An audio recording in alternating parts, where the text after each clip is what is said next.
Really exciting Mailbag Monday episode due up today on Locked On Blue Devils. Let's talk about the offseason for Duke men's basketball. It's going to be a good one.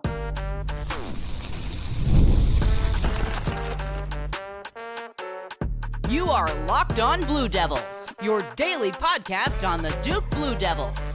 Part of the Locked On Podcast Network, your team every day.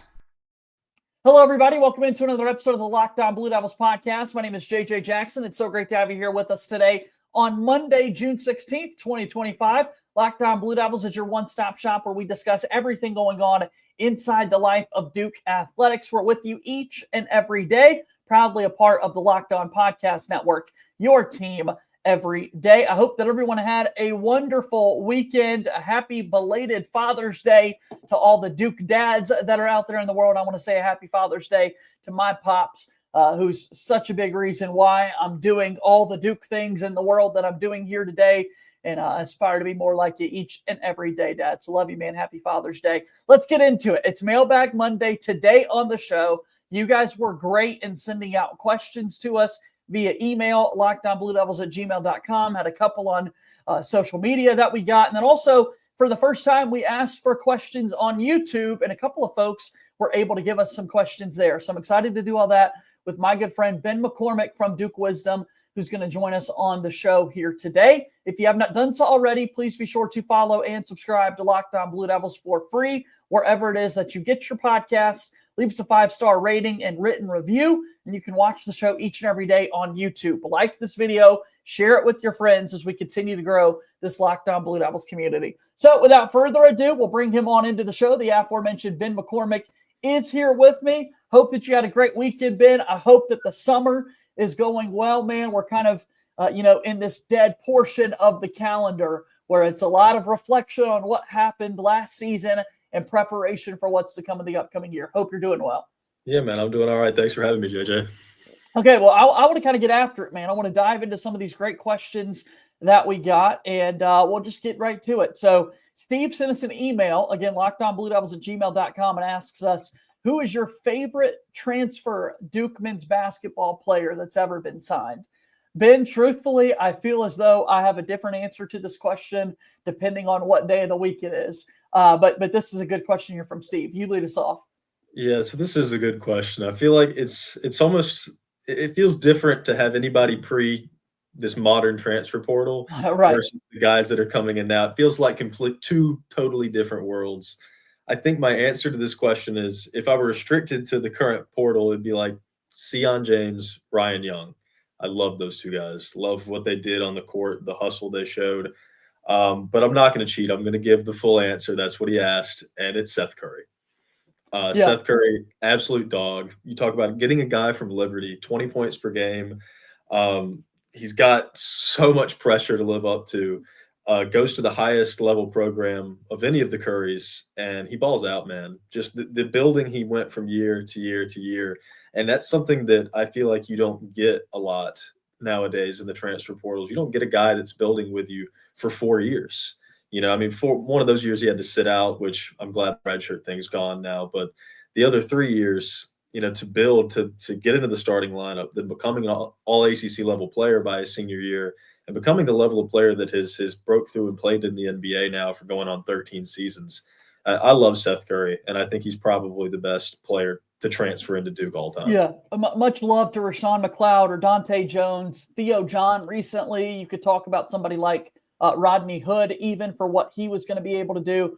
Ben, I think I got to be with you, though. Like, I think Seth Curry is where the head goes for me instantly as well. How about the fact also you got 3 seasons out of him, right? A couple of these transfers nowadays are either coming over for 1 year and then you play at Duke and you're way too good, so you get to head off to the NBA, or you come to Duke and after 1 year you've run out of eligibility, right? Whether it be Mason Gillis from this past year or somebody, Jacob Grandison, there's a transfer.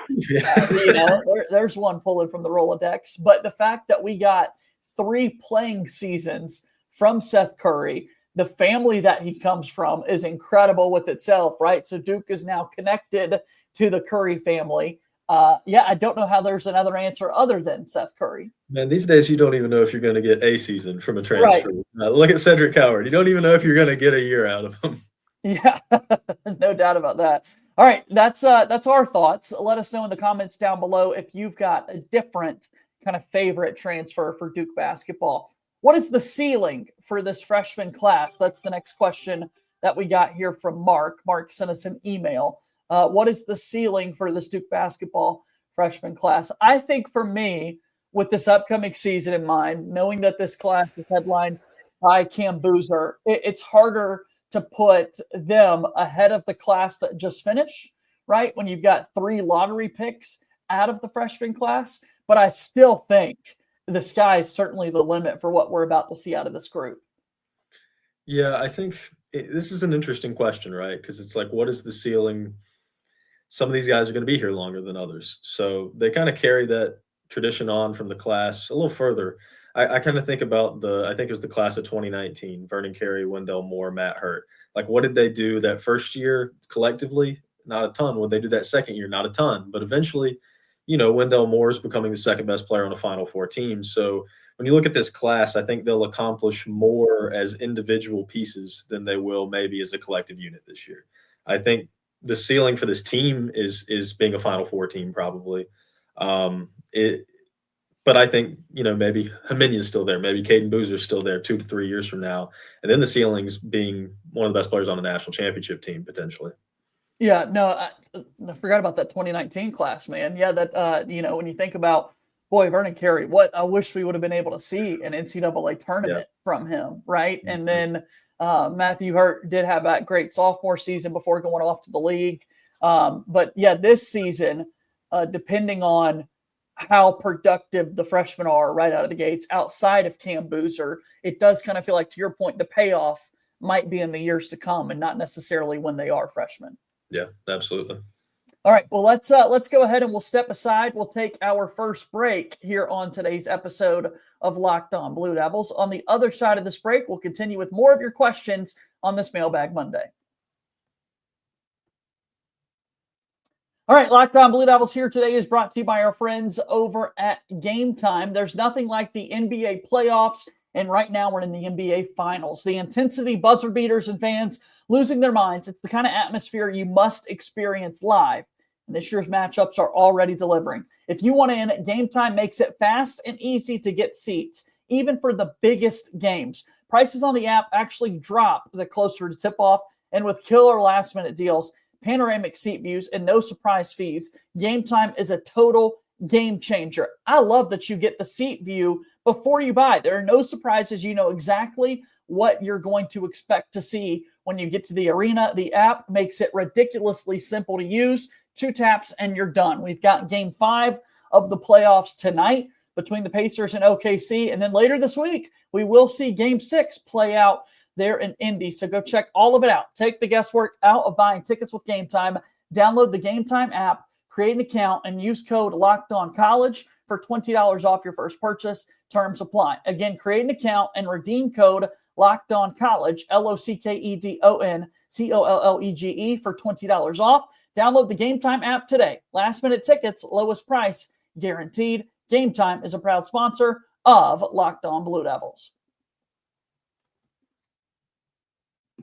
Okay, forward we go here on today's show. Ben McCormick from Duke Wisdoms here with me. It's a Mailbag Monday. We've talked transfers. We've talked the freshman class for Duke. Now let's move on to this one. Matt, a question via email. Again, send us your emails with questions, lockedonbluedevils@gmail.com. Another tricky one here. What is your favorite Duke basketball tradition? When I first read this one, I thought immediately was floor slapping. I think I might change my answer from that, but I do want to show some love. That's a good choice. Yeah. Because it's just so integral to that whole Duke defense, that mentality. It feeds into Cameron and that crowd so well. I think that maybe we've been a little lacking in the Scheyer era, in the floor slapping. Somebody needs to get in John's ear and be like, hey, dude, tell the point guard. Floor slap. Yeah, absolutely. But I do think if I'm going away from the floor slap, just Krzyzewskiville, the camping out, the tents, you're not seeing another school do it like that. I mean, at UNC, you might stand outside to have priority stuff, but you're not camping out like that. There's no dedication throughout the rain, the snow, man. I mean, it's just such a beautiful thing to show that campus-wide dedication to that team, and you gotta love it. Yeah, I mean, I'm kind of bouncing around various thoughts in my head that I've got here for tradition. I kind of ended up in that K-Ville mindset as well, although a floor slap is absolutely incredible. The fact that, yeah, you're just outside tenting, waiting for the opportunity to get into the game. And it's incredible the conditions that people will go through to make sure that they get into that game. And it just shows that their allegiance to Duke basketball is unmatched. The traditions are unbelievable. It's a tradition of excellence within the Duke basketball program in itself. So that's incredible. I'm thinking about, every time I touch playing on the speakers before the big games and the big moments, that's incredible. All the various characters that you've had over the years amongst Cameron Crazies. Yeah, I'm trying to think what other traditions might come to mind, man, but I think we hit on some of the big ones. The chants, I guess. I mean, there's such an innovative crowd with like airball, and you've got just basically the Crazies on inbound, stuff like that.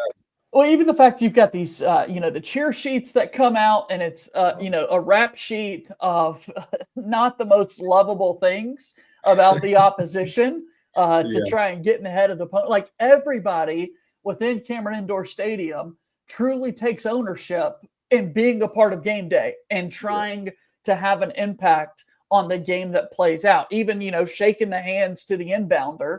Where else do you really see that in college basketball? Sure. Yeah, I mean, there's no wine and cheese in Cameron Indoor Stadium. I mean, the traditions, they're rich, they're pure, and you got to love them. It's one of the greatest things about Duke basketball. I love it. All right, here's our next one that we've got here.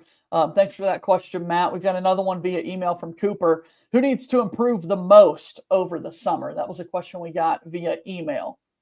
What do you think? And I think when my first thought is Caleb Foster. I think a lot of people's thoughts is going to be Caleb Foster because he fell sort of short of expectations last season. But I want to kind of go away from that a little bit. I believe Caleb's going to get where he needs to be, but I think there's a little more pressure on the shoulders of Isaiah Evans. I think from a talent perspective, Isaiah's going to need to play a really big role offensively for this team. And what we saw from him last year was just not a very diverse game offensively. Like, I think Duke needs him to be active in more ways than just a three-point shooter. And so I think seeing him develop his body particularly is a huge, huge thing this offseason. Him coming back more muscular, putting on a little bit of weight, ready to defend at a higher level, but also ready to drive the ball, ready to make good decisions with the ball, that kind of thing. I think that if he is the player that he can be next season, Duke's ceiling goes so much higher. I think Isaiah Evans is such an important player for this team. I don't think he's make or break, but I think he can put Duke past that cap of being maybe a second weekend team and being a championship contender. Yeah, I think everydayers out there, and shout out to all the everydayers who make Locked On Blue Devils a part of your routine, are going to get sick and tired of me throwing the number 82% out there throughout the course of the offseason, but I want to keep throwing 82% out there when we think about Isaiah Evans, that 82% of his shot attempts were three-pointers, right? Like when he was in the game, he had a very important role, or a known role, I should say. Like it was obvious what this guy's going to do is take shots from the outside. So how can he improve and show off other areas of his game? I think that is absolutely going to be important. But in terms of, who needs to improve the most over the summer, let me go back and let's make the case for it to be Caleb Foster, right? Because he is this experienced lead guard. He's going to have the experience that Caden Boozer does not have, stepping up and coming into running the point for this team. I'm sure Duke will have the ball in Isaiah Evans' hands more frequently to initiate some stuff and whatnot, but still Foster has more experience in that regard, right? Just simply looking at experience handling the rock and getting Duke into sets.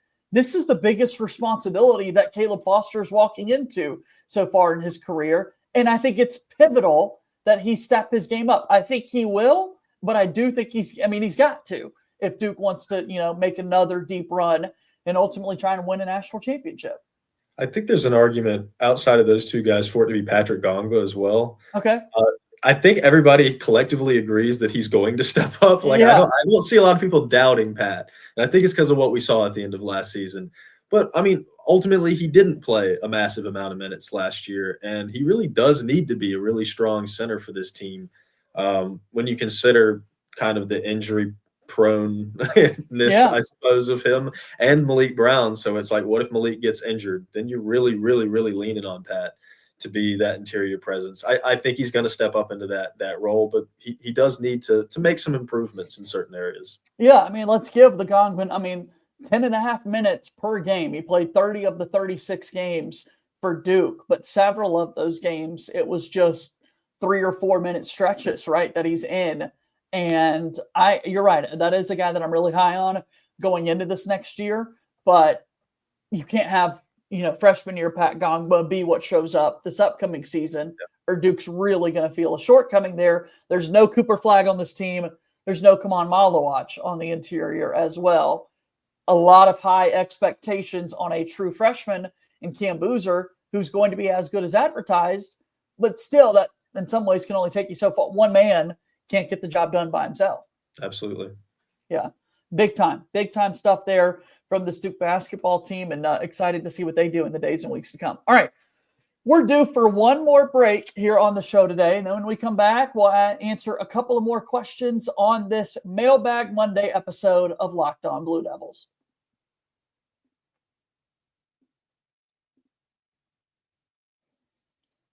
Thank you again so much for making Locked On Blue Devils your first listen and your first watch each and every day. And for today, for your second listen, be sure to check out The Portal Show. Locked On's very own Brian Smith has the latest rumors, portal entries, and signings. Be the most informed fan on the rapid changes to the college football landscape. Find The Portal on YouTube or wherever you listen to podcasts. Be sure to check that out. Also, go check out Locked On College Basketball. Hosts Isaac Shade and Andy Patton do a remarkable job of keeping you updated on everything happening across the sport each and every day. Be sure to go check them out wherever it is that you get your podcasts and also on YouTube. Let's get back to today's show. I've got Ben McCormick here with me. We're talking about Duke basketball ahead of the upcoming season, and we've got a Mailbag Monday that we're kind of diving through here today. Mentioned it here on YouTube. Comment down below if you're an everydayer. Also comment questions that you've got for future episodes here on Locked On Blue Devils. I saw a question on YouTube from Finding Stan, at Finding Stan. Coach said that with the exception of a few tweaks here and there, that the offensive concepts we saw last year would remain the same. In your expertise and experience, do you think that we have the personnel to be half as effective as last year's team was? Who is pivotal and things remaining somewhat the same? That's a good basketball question right there, Ben. I like it. Half as effective? Yeah, sure. Yeah. Fully as effective? I don't know. It's coming pretty hard. Right. That was a good team last season.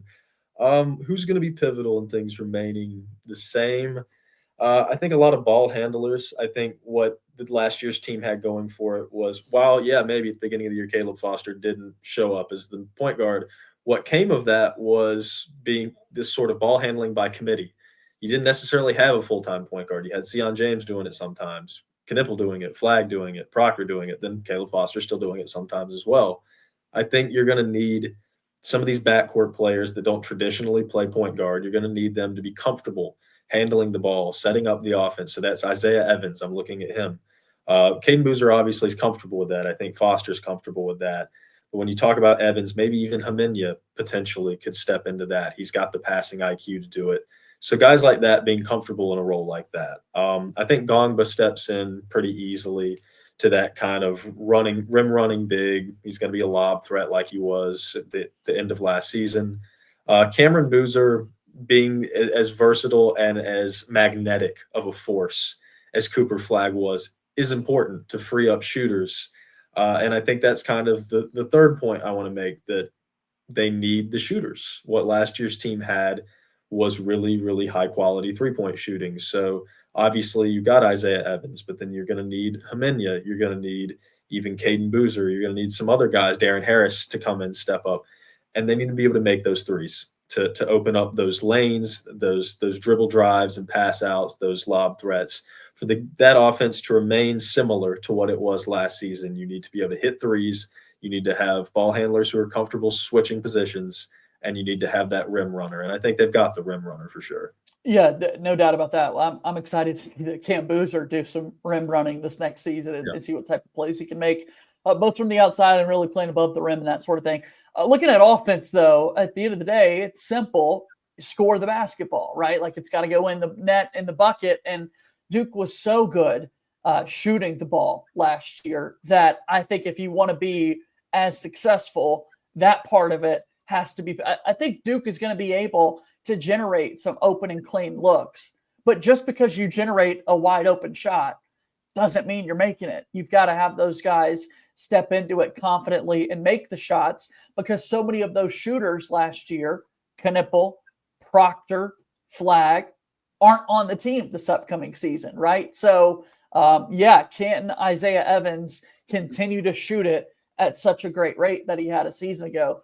I really want this to be a big-time year for Darren Harris too, man. Like, if you get more run out there on the floor, is Darren Harris ready to knock the shots down? I hope so, because that's going to be pivotal if Duke wants to be effective offensively. A guy I didn't mention the first time around, Dame Sarr. Yeah. Making all those things happen, he can play a huge role in all of them. Ball handling, shooting, creating offensive opportunities off the dribble. He's going to be a huge connector. He's going to be a big-time glue, I think, for the offense if everything goes the way it should for him. All right, let's final question we've got on the mailbag today. Another one via YouTube. This one's at John OG13. So John OG13, thanks for this question. He writes in, says, last year, Duke's starting five accounted for 76.4% of total points. The starting five were the only players to average over 20 minutes per game. Players like Darren Harris, Haminia, Brown, Caden Boozer, etc., could all have significant roles and could turn into practice players / future transfer players if they don't play. Do you anticipate Coach Scheyer using the bench more than last year? At first. Yeah, I think at first. I mean, I think that's the case every season. Yeah. This is like a yearly conversation we have. Yeah. At this point last year, dudes were saying Colin Knipple could be a transfer threat after his freshman year.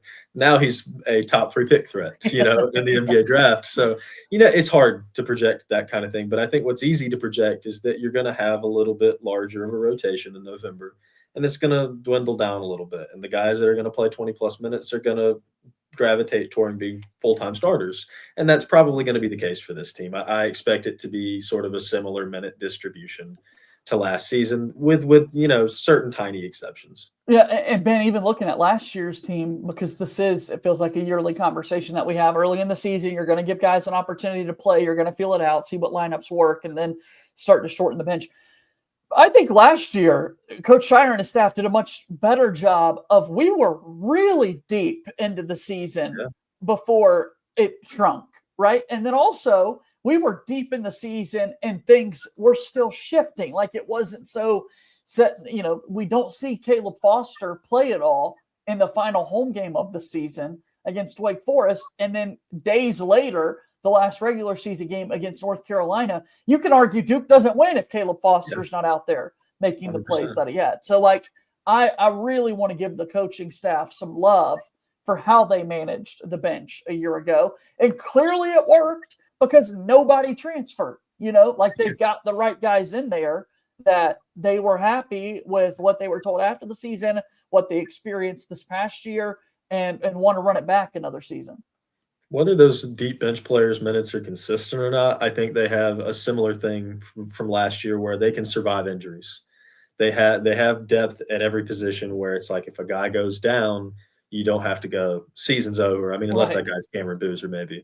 but other than that, I mean, you don't have to wave the white flag. I think, if Malik Brown got hurt this year, you feel comfortable with what you have, just like last year. Yeah, no, I'm a big fan of this roster, big fan of obviously what happened this past year in terms of the roster construction, and hopefully we've got a big season ahead. That was awesome, and really enjoyed another Mailbag Monday here on the program today. And Ben, I couldn't have done this without you, my friend. I love the work that you're doing over there with Duke Wisdom. Tell my listeners about it a little bit and how they can support you. Yeah, find Duke Wisdom on X/Twitter, Instagram, wherever on social media. I think it's usually just Duke_Wisdom on everything. You can go to dukewisdom.org to see articles and find the podcast there as well. You can just look up the Duke Wisdom podcast and listen to what Clinton and I have to talk about. Awesome. I'll have you on again soon, Ben, okay? All right, man. I appreciate it. All right, that's Ben McCormick joining us here on today's episode of Locked On Blue Devils. Always appreciate his time for joining us on the show. Go support them over at Duke Wisdom. That does it for us here on the show today. Thanks for those mailbag questions. Send us your emails, lockedonbluedevils@gmail.com, with any questions you have or comment on YouTube videos. Your questions, and we'll answer them in future shows as well. As always, go Duke. I'll talk to you again tomorrow. My name is JJ Jackson. Thank you and good day.